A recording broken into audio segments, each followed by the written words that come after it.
Welcome to Blizzard Fire. We hope this video helps fire up your solution. In this video, I will show you how to make delicious lentil soup without a blender. You don't need any fancy equipment, just a few basic kitchen tools. We'll explore a simple, easy method to achieve a wonderfully creamy and flavorful soup. This approach is perfect for anyone looking for a comforting meal with minimal fuss, proving that great taste doesn't require complex gadgets. Get ready to enjoy a truly satisfying bowl. First, let's get our ingredients ready. You'll need about 1 cup of brown or green lentils, 2 medium carrots, 2 celery stalks, and 1 large onion. The key here is to finely dice all your vegetables.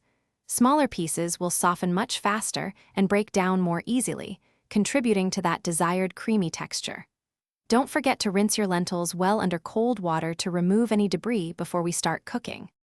Now for the cooking.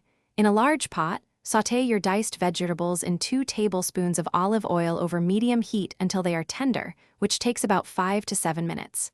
Then, add your rinsed lentils and 6 cups of vegetable or chicken broth.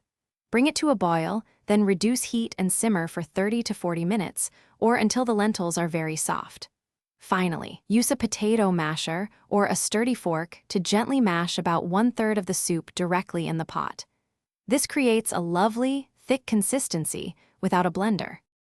To finish, let's perfect the flavor. Season your soup with about 1 teaspoon of salt, 1/2 teaspoon of black pepper, and any herbs you love like thyme or bay leaves. A squeeze of fresh lemon juice, about 1 tablespoon, added right at the end, truly brightens all the flavors. Serve your hearty lentil soup hot, perhaps with a drizzle of good olive oil or a sprinkle of fresh parsley.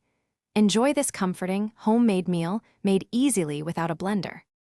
Thanks for watching. If you found this helpful, don't forget to like and subscribe.